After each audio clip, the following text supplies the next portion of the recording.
এদিকে দুর্গাপুরে ডিপিএল কলোনিতে তৃণমূলের প্রাক্তন কাউন্সিলরকে তারা ভাঙচুর করা হয় তার বাড়ির আসবাবপত্র।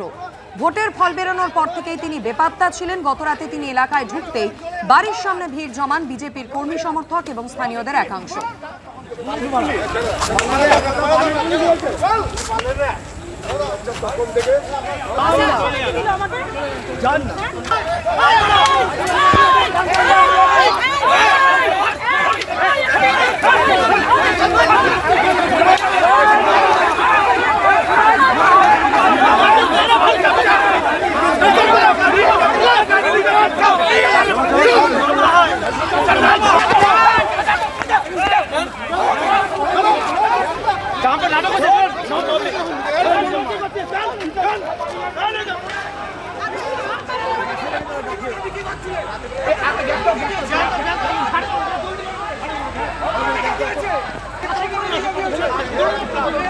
এই বিষয় নিয়ে আরো বিস্তারিত জানতে কথা বলে নেব। আমাদের সঙ্গে রয়েছেন প্রতিনিধি মনোজ বন্দ্যোপাধ্যায়। মনোজ, তৃণমূল নেতার বিরুদ্ধে কি অভিযোগ এবং পরিস্থিতি এতটা উত্তপ্ত হলো কেন যে লাঠিচার্জ করতে হলো, কাঁদানে গ্যাসের শেল ফাটাতে হলো পুলিশকে? সেটাই বিষয়। স্থানীয় মানুষদের যেটা অভিযোগ যে এই শশাঙ্ক শেখর মণ্ডল দুর্গাপুর পুর নিগমের ৩৯ নম্বর ওয়ার্ড, সেখানকার তিনি কাউন্সিলর ছিলেন। এখন তারপর মেয়াদ শেষ হয়ে গেছে দুর্গাপুর পুরসভার, তারপর নতুন করে আর ভোট হয়নি। বিদায়ী কাউন্সিলর তাকে বলা যায়। এই তুমি জানো যে ৪ তারিখের পর থেকেই যেরকম অনেকেই তৃণমূলের যারা নেতা স্থানীয় বা কাউন্সিলর তারা পলাতক, এও সেই তারপর থেকেই এলাকায় তাকে দেখতে পাওয়া যায়নি। এবং এর বিরুদ্ধে বিস্তর অভিযোগ স্থানীয় মানুষদের। কেউ বাড়ি চেঞ্জ করবে তার কাছ থেকে টাকা চাওয়া হয়েছে, কাউকে হুমকি দেওয়া হয়েছে, কারো ঘর ভাঙচুর করা হয়েছে, এরকম বিভিন্ন রকমের অভিযোগ। যখন তিনি কাউন্সিলর ছিলেন 5 বছর তখন এইসব করেছেন বলে স্থানীয় মানুষদের তাদের দাবি। এবং তারা এই সমস্ত অভিযোগেই যখন কালকে তারা জানতে পারে যে 3 মাস পর সে বাড়িতে ফিরেছে, তখন তার বাড়ি ঘেরাও করে সেখানে বিক্ষোভ দেখানো হয়, তার বাড়িতে ভাঙচুরও করা হয়। এবং তারপরেই সেখানে কোকোভেন থানার পুলিশ গিয়ে পৌঁছয় এবং পুলিশের সঙ্গেও দফায় দফায় বচসা ধাক্কাধাক্কি হয় স্থানীয় মানুষদের। যখন পুলিশ কন্ট্রোল করতে পারে না তখন কমব্যাট ফোর্স নামানো হয় এবং আসানসোল দুর্গাপুর কমিশনারেটের আশপাশের থানা থেকেও ফোর্স আসে, পুলিশ আসে। রাত্রি 1:30 পর্যন্ত চলে এই গন্ডগোল, রাত 10টা থেকে 1:30 পর্যন্ত। তারপর পুলিশ লাঠিচার্জ করে, টিয়ার গ্যাসের সেল পাঠায় এবং তারপর এই শশাঙ্ক শেখর মণ্ডলকে সেখান থেকে উদ্ধার করে নিয়ে যাওয়া হয় স্থানীয় কোকোভেন থানায়। যদিও তাকে এখনো পর্যন্ত পুলিশ আটক দেখাচ্ছে।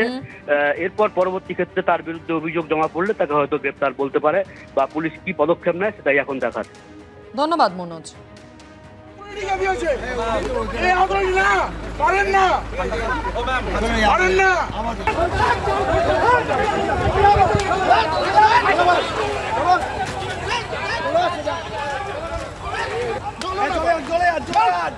কথা বলে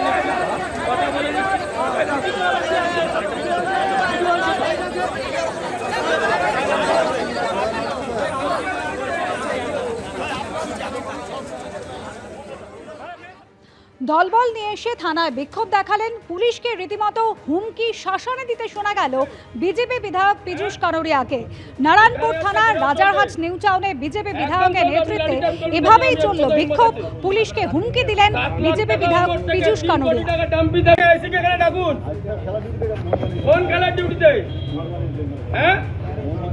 এখানে একটা ঘেরাও চলবে, একদম চলবে। আপনি লাঠি চার্জ করুন, দেখি আমি কত হিম্মত আছে।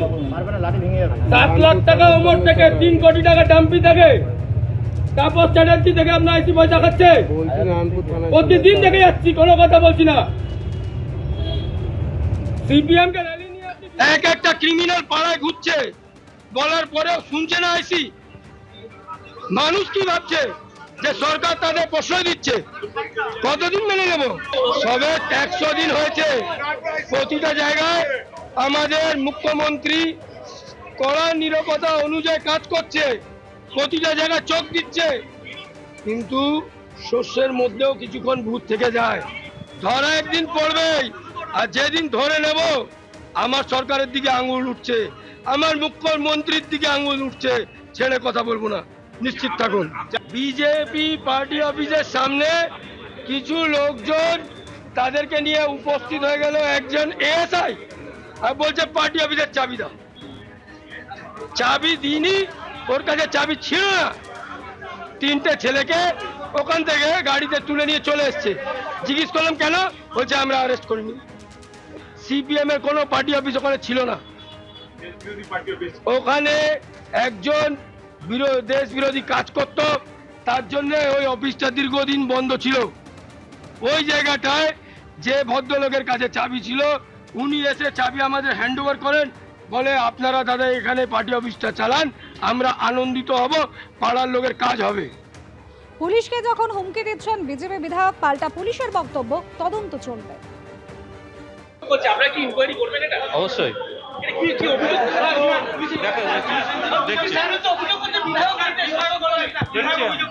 আমি দেখছি সমস্ত কিছু।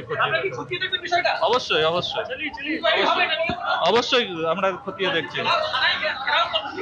আমি কিছু বলবো প্লিজ। এবিপি আনন্দ এগিয়ে থাকে, এগিয়ে রাখে।